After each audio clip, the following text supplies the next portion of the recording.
Commander Tahoe stared at the ancient stone tablet, his eyes fixed on the strange markings. His three-fingered hand brushed across the surface, tracing lines that were made thousands of years ago. The cool air of the underground chamber made his blue skin tighten slightly. Another human story, he said to himself. The fourth one this month. Tahoe was the lead researcher on the Coalition scientific vessel Eternal Light. For 20 years, he had traveled to distant planets, looking for clues about the mysterious beings called humans. Most people in the Tevenar galaxy thought humans were just myths, made-up creatures from old stories. But Tahoe wasn't so sure. The stories were always similar. Humans were strange creatures who could endure great pain, who lived short lives but built amazing things, who sought peace but were terrifying in war. Some tales called them the guardian angels of the stars. Others named them the Doombringers. How could so many different worlds have the same stories if there wasn't some truth to them? Tahoe took pictures of the tablet and carefully packed his equipment. His research ship waited in orbit above this dusty, forgotten world.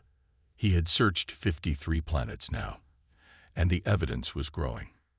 Back on the Eternal Light. Tahoe found a young researcher waiting in his office. She stood when he entered, her posture perfect and formal. "Commander Tahoe, I'm J1," she said with a bow. "I've been assigned to your research team." Tahoe looked her over. G1 was young for a scientist of the Avruni race, probably no more than 70 years old. Her blue skin was brighter than his faded tone, her eyes wide with excitement. "They told me you were coming," he said. "Your work on extinct civilizations is impressive. But I should warn you, studying human legends isn't popular with the Coalition Science Council." Jai-1 smiled. "That's exactly why I requested this assignment, sir. I have a new theory about humans." Tahoe raised an eyebrow. Everyone has a theory about humans. Most think they were made up to explain natural disasters or to scare children. "I believe they were real," Jai-1 said firmly. "And I think they once ruled this part of space before they disappeared." Tahoe laughed, but not uncannily. "That's a bold claim. What evidence do you have?" Jai-1 placed a data pad on his desk. "I found 17 different worlds with human myths. These worlds had no contact with each other before joining the Coalition. How could they all have stories about the same beings?" She swiped to the next screen. "And there's this. Artifacts with properties we can't explain. Materials that shouldn't exist. Technology that seems to work on principles we don't understand." Tahoe sat down, his interest growing. "Show me." For the next hour, Jai-1 presented her research. Tahoe had to admit she was thorough.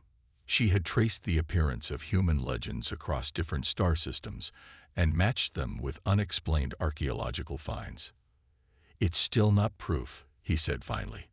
"I know," Jai-1 admitted, "but it's enough to keep looking."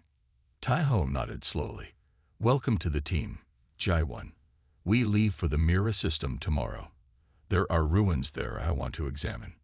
On the bridge of the Coalition's largest warship, Admiral Hyunwoo listened carefully to the report. His face showed no emotion, but his inner eyelids flickered with concern. "You're certain about these signals?" he asked. The young officer nodded. "Yes, Admiral. We've detected them at the edge of Coalition space. They match no known pattern but appear to be artificial." "And the outposts?"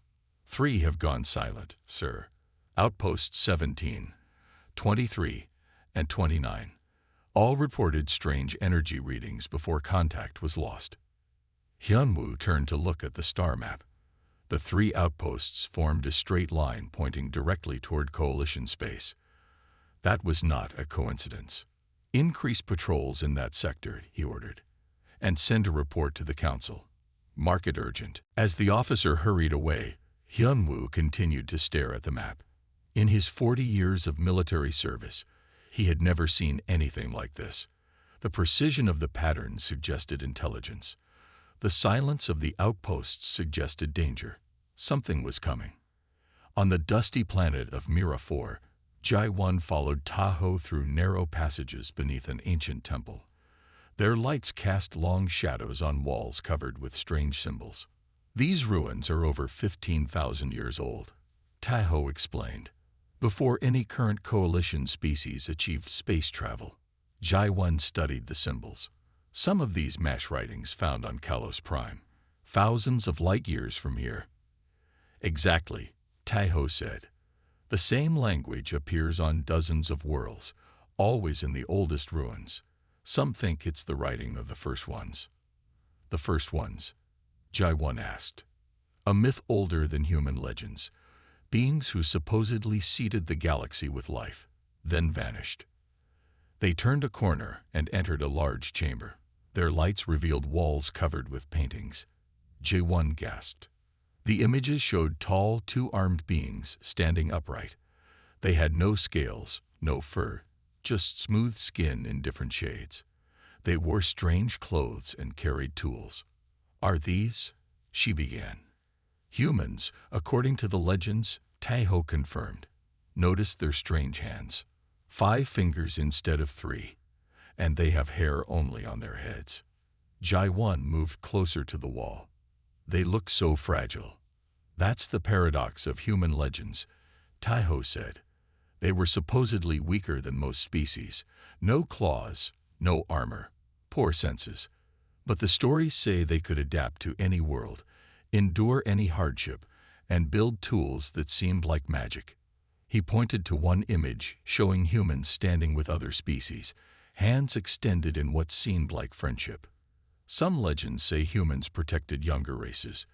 They fought terrible enemies to keep the galaxy safe, then disappeared when the danger passed. Jai-1 turned to him. You actually believe they existed? It wasn't a question. Tahoe nodded slowly. 20 years of research has convinced me that something was here before us. Whether they were called humans or something else, I don't know. But these stories came from somewhere. Jai-1's scanner beeped suddenly. She checked the readings, then looked up with excitement. Commander, I'm detecting unusual energy readings behind that wall. Tahoe joined her, checking his own scanner. That's impossible. These ruins are dead. There shouldn't be any power source. But there is, Jai-1 insisted. She ran her hand along the wall. There must be a hidden chamber. After an hour of careful examination, they found a small indentation in the wall. When Tahoe pressed it, a section of the wall slid open silently, revealing a dark passage. How is this possible? Jai-1 whispered. The mechanism still works after thousands of years. Tahoe had no answer. They entered the passage, their lights revealing a small chamber ahead. Inside was a single pedestal with a metallic cube resting on top. Careful, Tahoe warned as Jai-1 approached it. We don't know what it is. The cube was about the size of a hand, made of a dark metal that seemed to absorb light. It had no visible seams or openings. Jai-1 scanned it. It's the energy source, she confirmed. It's radiating power. After all this time, Tahoe joined her by the pedestal. Is it safe to touch? Readings show no radiation, no toxins, Jai-1 said. But something this old shouldn't still be active. Carefully, Tahoe reached out and touched the cube. To his surprise, it felt warm, as if alive. As his fingers made contact, the top of the cube began to glow with a soft blue light. Both researchers stepped back as the light grew brighter. Then, a beam shot upward from the cube, forming a 3-dimensional image in the air above it. The image showed star systems, planets, and fleets of ships. It was a map of the galaxy, but different from any map they knew. Some stars were marked with symbols they didn't recognize. It's a star map, Jai-1 whispered. But from when? And made by whom? Before Tahoe could answer, the image changed. Now it showed beings like those in the wall paintings, humans, standing alongside creatures that resembled the Avruni and other coalition species. Then the scene shifted to show terrible battles among the stars. The final image made Tahoe's breath catch. It showed a single human figure pointing outward, toward a distant point in space. Words appeared beneath the figure, glowing in the air. To Tai-Ho's shock, the words were in modern coalition standard language. "We will return when you need us most." The message hung in the air for a moment, then disappeared. The cube's light faded, and it went dark once more. Jai-1 and Tai-Ho stood in stunned silence. "How?" Jai-1 finally managed. "How can it show words in our language? A language that didn't exist when these ruins were built." Tai-Ho's mind raced with possibilities, each more incredible than the last. Unless what? Unless it was programmed to adapt, Tai-Ho said slowly, "to learn from whoever found it." Jai-1 stared at the cube. "That would mean..." "It means the cube is still working after thousands of years. It means whoever built it had technology far beyond ours." Tai-Ho took a deep breath. "And it means the humans might not just be legends." Just then, both their communicators beeped with an urgent message. It was from Coalition Command, calling all research vessels back to Coalition space immediately. Tai-Ho read the message twice. 3 worlds have gone silent. The Council is calling an emergency session. He looked at the cube, then at the message one more time. "We will return when you need us most." Was it possible? After all these years of searching for proof of humans, had he found it just as something terrible was happening? "Pack the cube," he told Jai-1. "We're taking it with us." As they hurried back to their ship, Tai-Ho couldn't shake the feeling that the timing wasn't a coincidence. Something was coming to Coalition space, and perhaps, just perhaps, something else was returning. The Great Hall of the Coalition Council was filled with worried voices. Leaders from 12 different species sat around a large round table, their faces showing fear and confusion. 3 holographic displays floated above the table, showing 3 planets that had gone silent. Elder Kai-Ho, the oldest and wisest of the council members, raised his hand for silence. His skin was pale blue, almost white with age, and his 3 fingers trembled slightly. "We must remain calm," he said. "Panic will not help us find answers." Admiral Hyunwoo stood beside the displays. 3 worlds have gone dark in the past week. No communications, no distress signals. Nothing.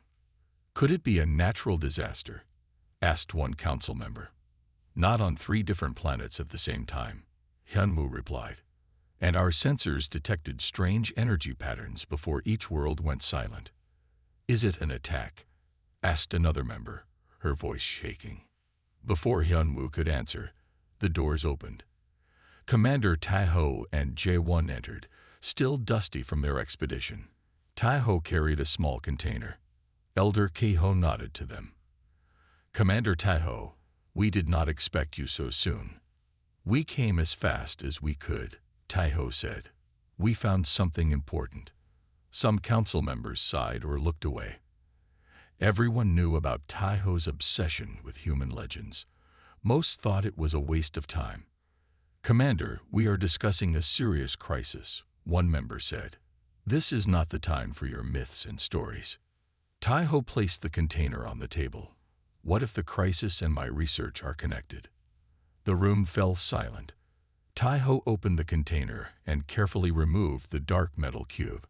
It sat on the table, mysterious and silent. "We found this in ancient ruins," he explained.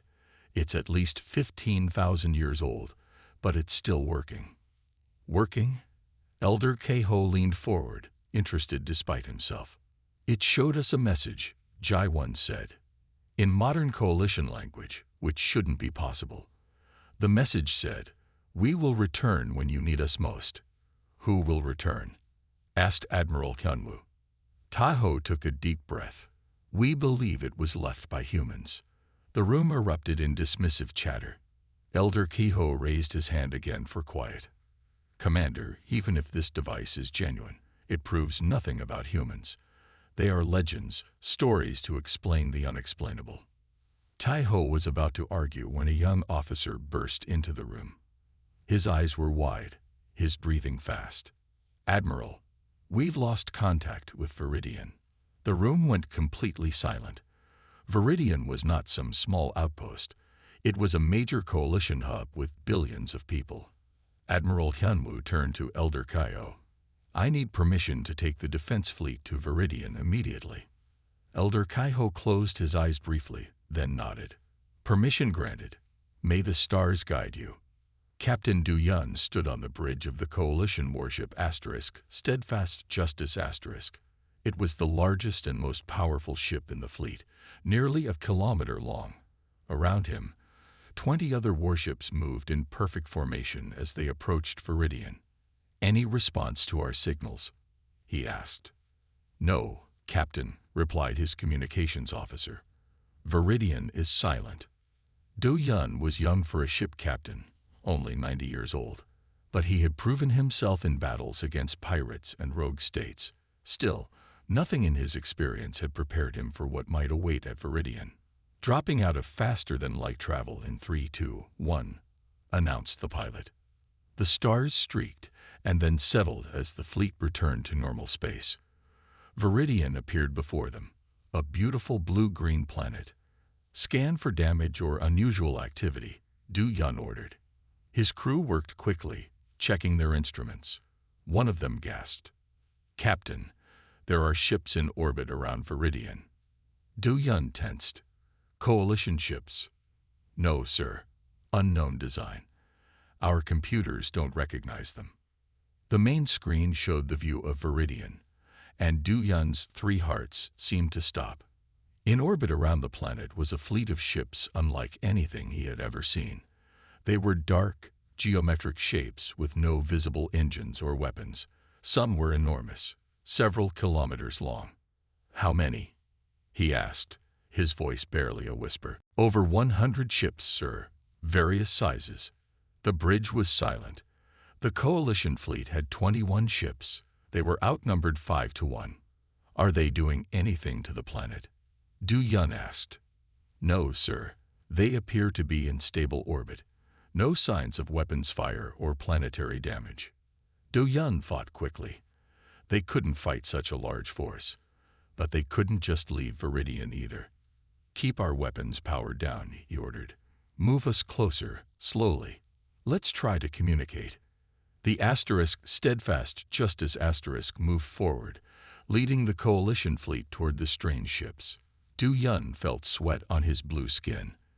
This could be first contact with a new species, or the beginning of a war. Sir, we're being hailed, the communications officer suddenly announced. They're transmitting on coalition standard frequencies. Du Yun straightened his uniform. Put it on screen. The main screen flickered, and an image appeared. Du Yun blinked in surprise. The being on the screen looked almost like an Evruni, but different. It had pinkish-brown skin instead of blue. Its eyes were single-colored, and it had 5 fingers on each hand. This is Admiral Sungmin of the Earth Defense Force. The being said in perfect coalition standard language. We've come to honor our ancient pact. The Voraks have returned, and humanity stands with you as promised. The bridge erupted in shocked whispers. Du Yun could hardly believe what he was hearing. Earth, he repeated. Humanity. The being, the human, nodded. Yes, Captain. I understand this must be shocking for you. Humans have been away from this part of the galaxy for a long time. Du Yun struggled to find words. You're real. Humans are real. A small smile appeared on the human's face. Very real, Captain. And we've returned because you need us now. The Voraks are coming.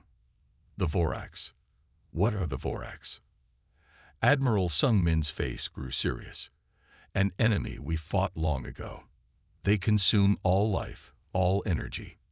They're why we evacuated the people from the worlds that went silent. You took them? Du Yun asked, surprised.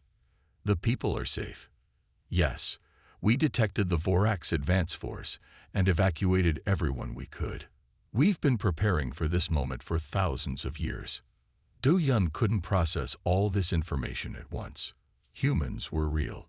They had removed billions of people from coalition worlds. And now they were talking about some terrible enemy called the Voraks. I need to speak with my superiors. Du Yun said finally. Admiral Sung Min nodded. Of course. Would you and your senior officers like to come aboard our flagship? We have much to discuss, and time is short. Du Yun hesitated only a moment. We accept. 2 hours later, Du Yun sat in a meeting room aboard the human flagship Prometheus. The room was strange, designed for beings slightly taller than Avruni, with odd chairs and lighting. With him were his 3 top officers. Across the table sat Admiral Sung Min and several other humans. Let me understand, Du Yun said slowly. You're saying that humans fought these Vorax creatures 50,000 years ago? Yes, replied Admiral Sung Min. We trapped them in a containment field between galaxies, but the field was damaged recently. We don't know how, and they've escaped. And you've been watching over the galaxy all this time. A female human nodded. I'm Commander Sujin, head of our monitoring division.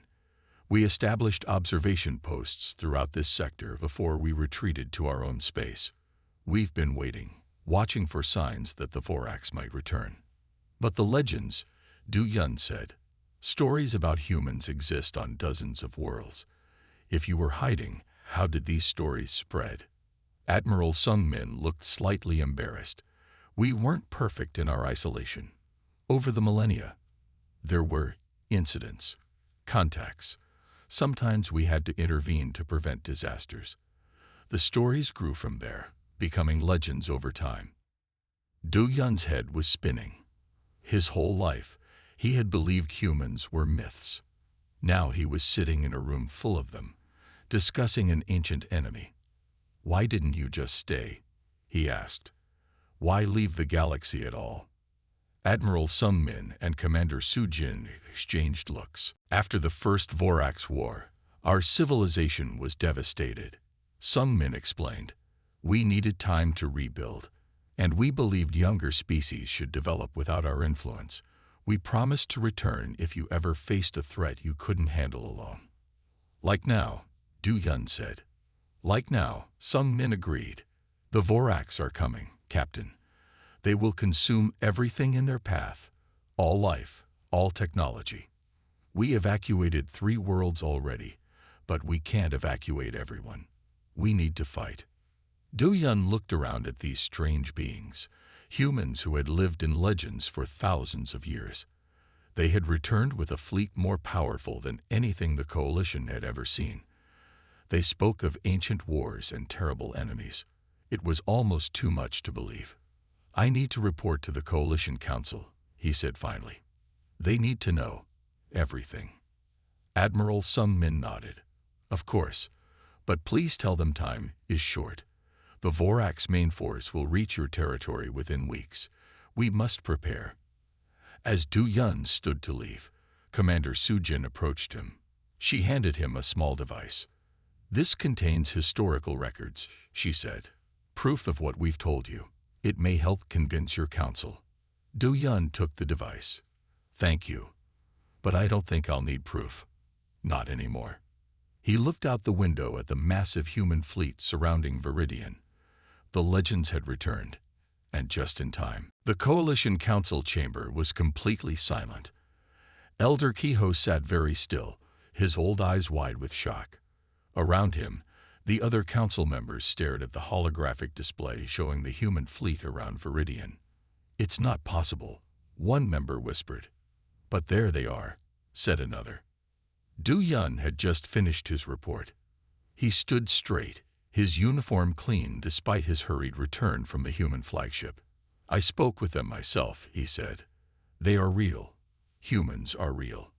Elder Kehoe found his voice at last. After all these years of stories and legends, they have been watching us. Yes, Du Yun confirmed. They say they left our part of space thousands of years ago, but kept monitoring stations throughout the galaxy. They've been waiting, watching for the return of an enemy they call the Vorax. And they believe these Vorax are responsible for our silent worlds, asked a council member. No, Du Yun corrected. The humans are responsible. They evacuated the planets before the Vorax could reach them. They saved billions of lives. The council members whispered among themselves. Some looked relieved, others suspicious. "How do we know we can trust them?" asked one. "These humans appear after thousands of years with talk of ancient enemies. What if they're the real threat?" Before anyone could answer, the doors opened. Commander Taiho and Je-1 entered, followed by two figures that made everyone in the room gasp. They were humans, a male and a female. The male was tall with dark hair and eyes, wearing a blue uniform with strange symbols. The female was shorter, with lighter skin and reddish hair. "Council members," Taiho said formally, "may I present Admiral Sung-min and Commander Soo-jin of the Earth Defense Force." Admiral Sung-min stepped forward and bowed respectfully. "Honored Council, I understand our appearance must be shocking to you. For thousands of years, humans have been only legends in your cultures. Now we stand before you as flesh and blood." Elder Kiho rose from his seat, his old legs shaking slightly. He walked slowly to the humans and looked at them with wonder.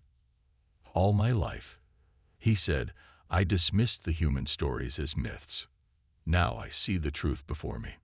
Commander Soo-jin smiled gently. "We never meant to become legends. We simply did what was necessary." "And what is necessary now?" Elder Kaiho asked.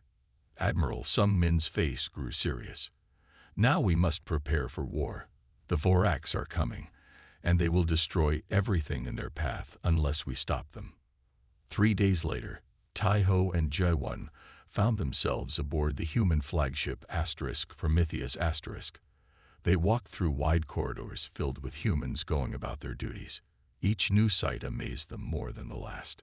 "I still can't believe it," Je-1 said quietly. "All my research, all my theories, and here they are." Taiho nodded. "A lifetime searching for proof, and suddenly we're surrounded by it." They reached a large room with a round table in the center. Admiral Sung-min and Commander Soo-jin were waiting for them. "Welcome," Sung-min said. "Please sit. We have much to discuss." When they were seated, Soo-jin activated a holographic display in the center of the table. It showed a strange, swirling mass of energy. "This is a Vorax," she explained. "Not a single creature, but a colony of energy-based parasites. They evolved in the dark space between galaxies, feeding on cosmic radiation. But when they discovered biological life and technology, they found a much richer food source." The display changed to show planets being surrounded by the swirling energy. Then the energy moved on, leaving dead, barren worlds behind.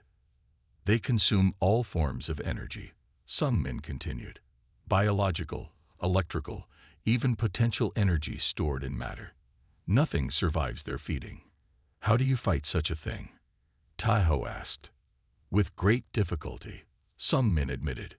"Our weapons are designed to disrupt their energy patterns, forcing them to break apart into smaller units that can't maintain cohesion."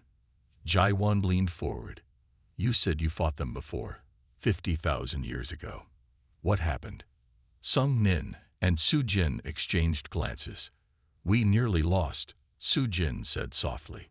"The Voraks had consumed half the galaxy before we found a way to trap them. We created a special containment field between galaxies, a pocket of altered spacetime where they couldn't feed. It cost us dearly." "How dearly?" Taiho asked. 8 billion human lives," Sung-min said quietly.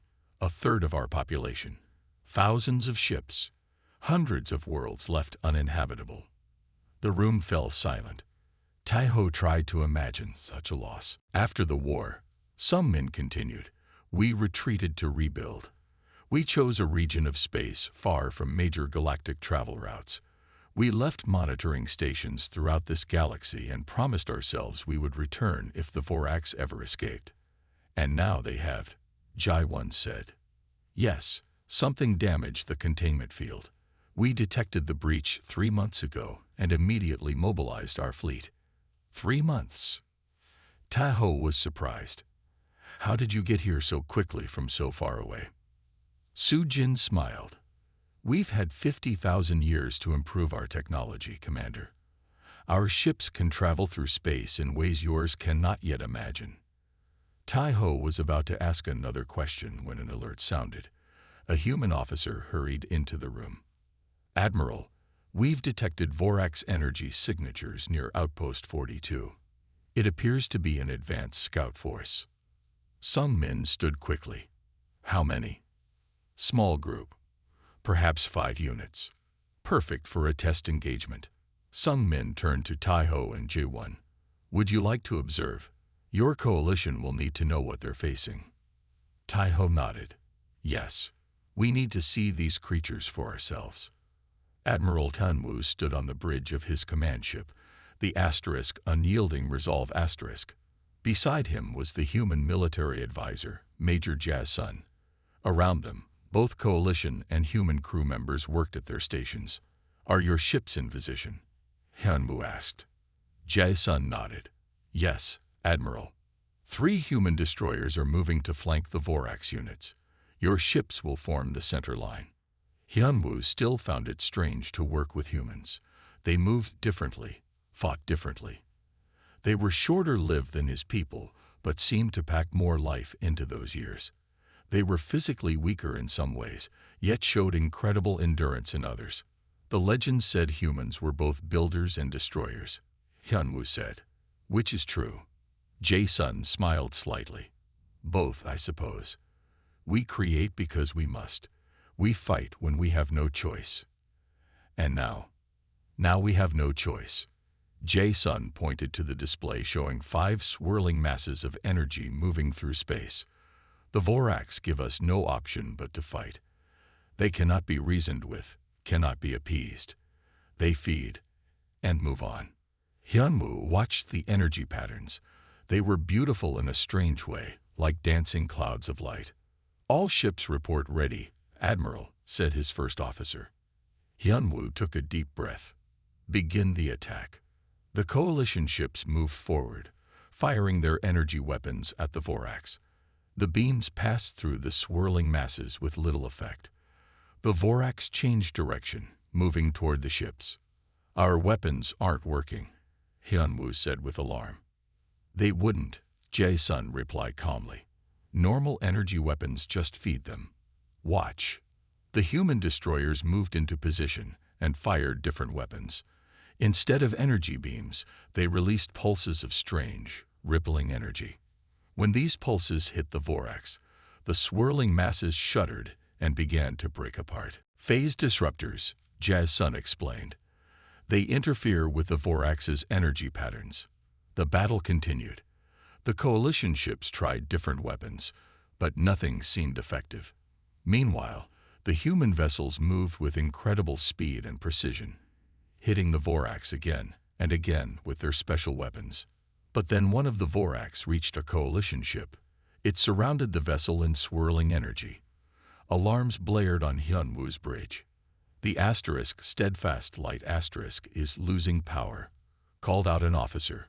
"Life support failing." "Get our ships in there.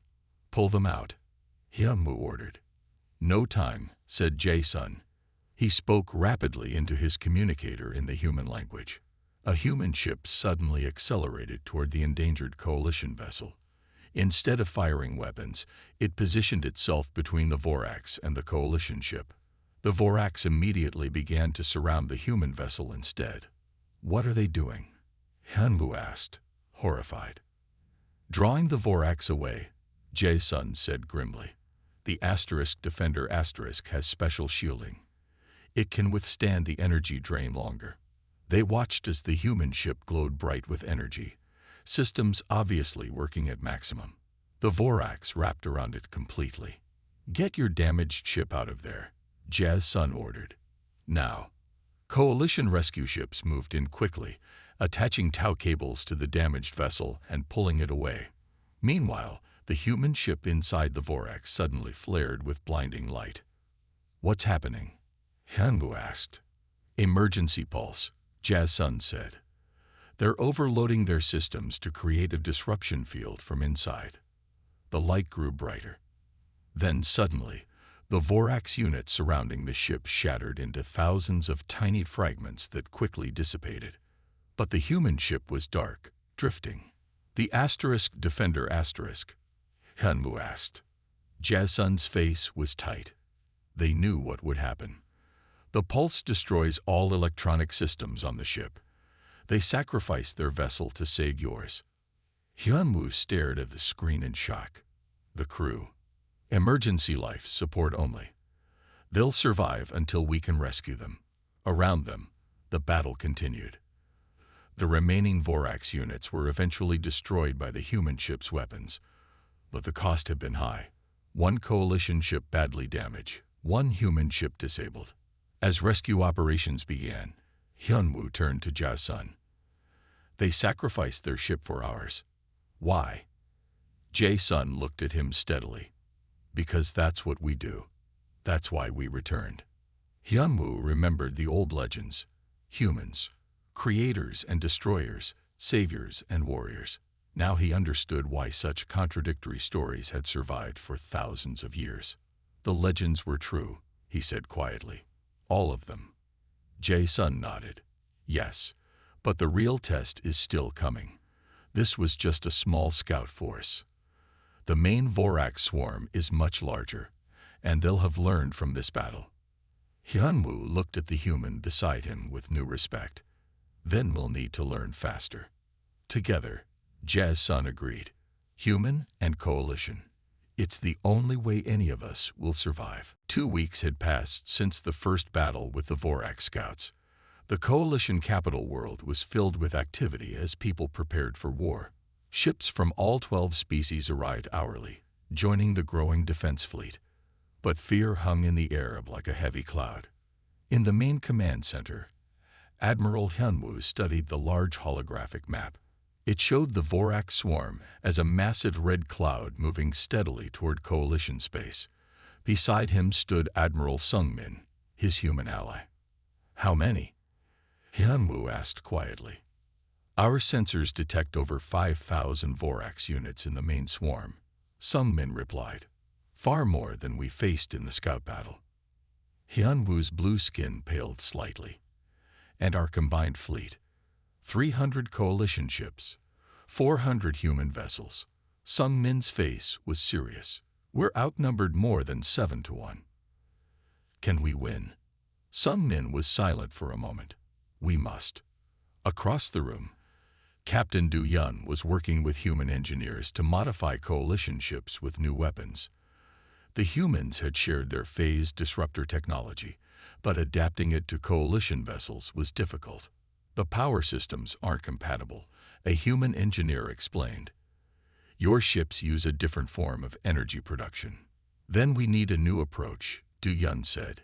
He had learned that humans excelled at finding new solutions to old problems. What if we use our ships as support vessels instead?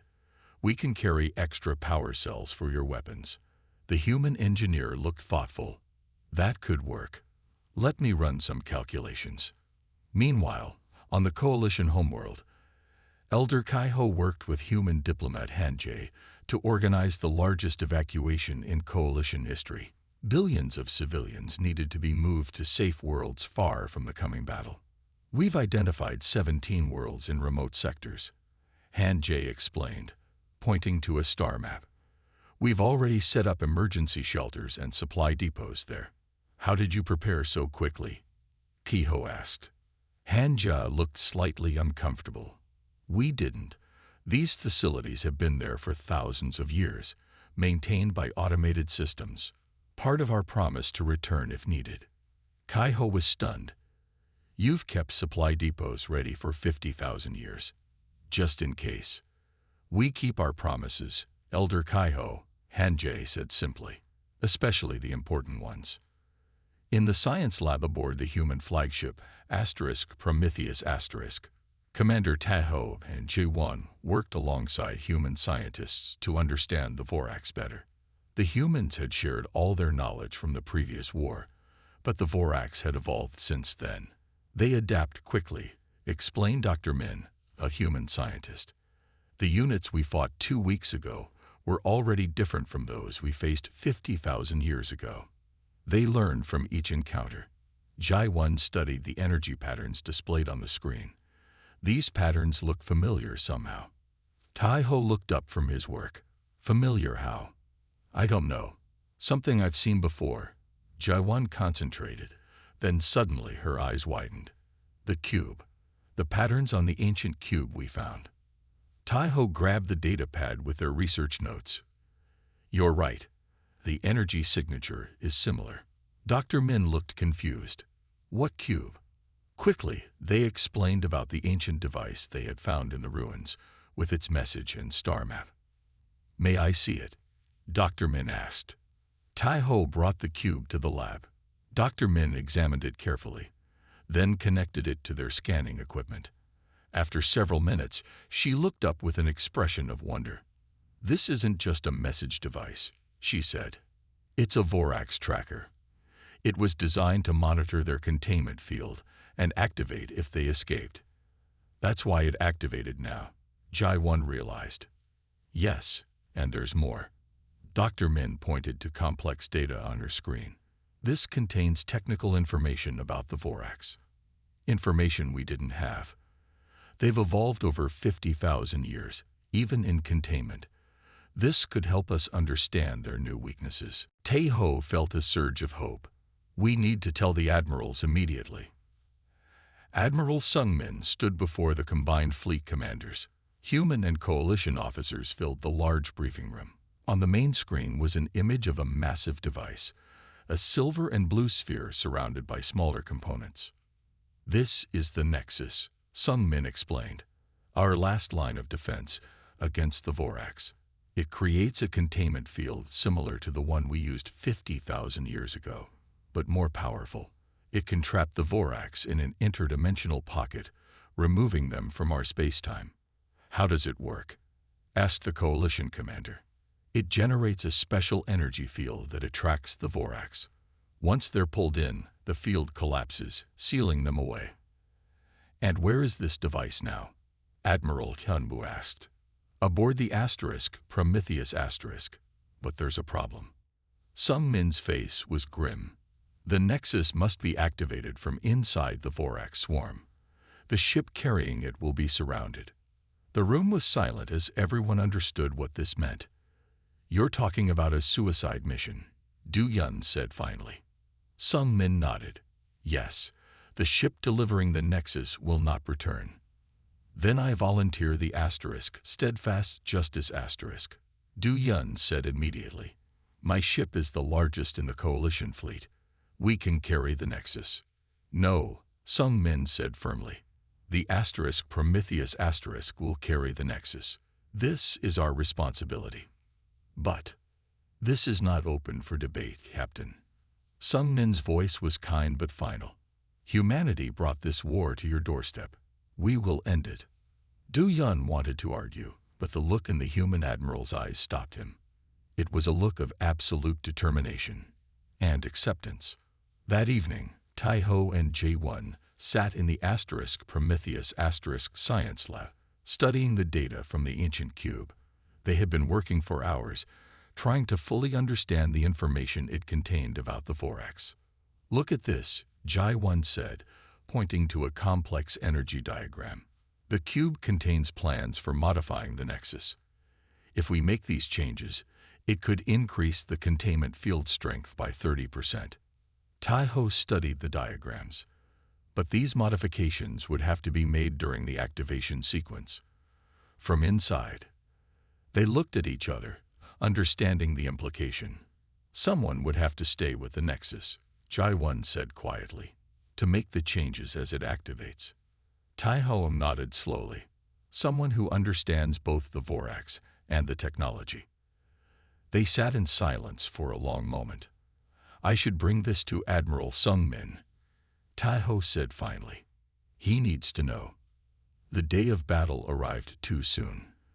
The combined human and coalition fleet formed a defensive line at the edge of the star system. Behind them was the coalition homeworld and dozens of inhabited planets. Ahead of them, the sensors detected the massive Vorax swarm approaching. On the bridge of the Prometheus asterisk, Admiral Sung-min gave final orders. The Nexus was ready, modified according to the ancient cube's specifications. The plan was simple but dangerous. The main fleet would engage the Vorax, creating an opening for the Prometheus to reach the center of the swarm and activate the Nexus. All ships report ready, Admiral, reported Commander Sujin. Sung Min nodded. Begin the operation. The fleet moved forward. The first Vorax units appeared on their screens, swirling masses of energy much larger than those they had faced before. The battle began. Coalition ships fired their conventional weapons, drawing the Vorax's attention while human vessels attacked with phase disruptors. It was a carefully choreographed dance of ships and energy, designed to create a path for the Prometheus On the Steadfast Justice Captain Du Yun led a group of coalition ships in a flanking maneuver. They had trained for weeks with human tacticians, learning to fight as one force. Target the smaller Vorax units, Du Yun ordered. Clear a path for the Prometheus The battle was chaotic and fierce. Vorax units surrounded coalition ships, draining their energy. Human vessels darted in and out, firing their special weapons to break up the Vorax. Some ships were lost, their crews sacrificing themselves to save others. Slowly, a path opened toward the center of the Vorax swarm. The Prometheus accelerated forward, carrying the Nexus toward its destination. Aboard the Prometheus Admiral Sung Min watched the battle unfold. Beside him stood Taiho, who had insisted on joining the mission. It's time, Sung Min said. Begin the Nexus activation sequence. Officers hurried to obey. The massive device in the ship's cargo hold began to hum with power. Energy readings climbed rapidly. Admiral, Taiho said, the final modifications to the Nexus still need to be made manually. Someone needs to stay with it until the end. Sung Min nodded. I know, Commander. That's why I'm staying. With respect, Admiral, I should be the one. I studied the cube. I understand what needs to be done. Before Sung Min could answer, the ship shook violently. A Vorax unit had attached itself to the hull. Energy drain beginning, reported an officer. 10 minutes until critical systems fail. No time to argue, Sung Min said. We all have our duties. Mine is here, on the bridge. Yours is with the Nexus, Commander. Taiho knew the Admiral was right. With a quick nod, he hurried to the cargo hold. The Nexus was beautiful and terrifying. A sphere of swirling blue and silver energy. Technicians were making final adjustments, but they looked up when Taiho entered. Commander, one said, the automatic sequence is ready. We need to evacuate now. You go, Taiho said. I need to make final modifications. The technicians hesitated, then nodded. They understood the mission. One by one, they left for the escape pods. Taiho approached the Nexus control panel. The data from the ancient cube was clear in his mind. He began to make the necessary changes, adjusting energy flows, modifying field parameters. Above him, the Prometheus continued its journey into the heart of the Vorax swarm. The ship shuddered as more Vorax attached themselves to the hull. Power was failing. Time was running out. In the final moments, as the Nexus reached full power, Taiho thought about his life's work. He had spent decades searching for proof of human legends. Now he was working alongside them, fighting an enemy from ancient times. The Nexus hummed louder. Energy surged through the ship. On the bridge, Admiral Sung Min gave his final order. For Earth and the Coalition, activate the Nexus. Taiho pressed the final control. The Nexus erupted with brilliant light that engulfed him, the ship, and then the entire Vorax swarm. For a moment, the battle paused as everyone witnessed the blinding flash. When it faded, the Vorax were gone. So was the Prometheus. The containment had worked. 3 months later, Jai-1 stood in a new memorial hall on the Coalition capital. Before her was a wall of names, all those who had given their lives in the battle against the Vorax. Coalition and human names were listed together, with no separation between species. In the center of the wall was a special plaque. Commander Tahoe and the crew of the Prometheus. They turned legend into hope and hope into victory. Jai-1 touched the plaque gently. "You were right all along, Commander," she said softly. The legends were real. Behind her, coalition citizens mingled with human visitors. The humans had kept their promise. They had returned when needed most. Now they were helping rebuild, sharing technology and knowledge. No longer legends, but allies and friends. Captain Du Yun approached and stood beside J1. "The Council has approved a joint research mission," he said. "Humans and coalition scientists working together to explore the galaxy.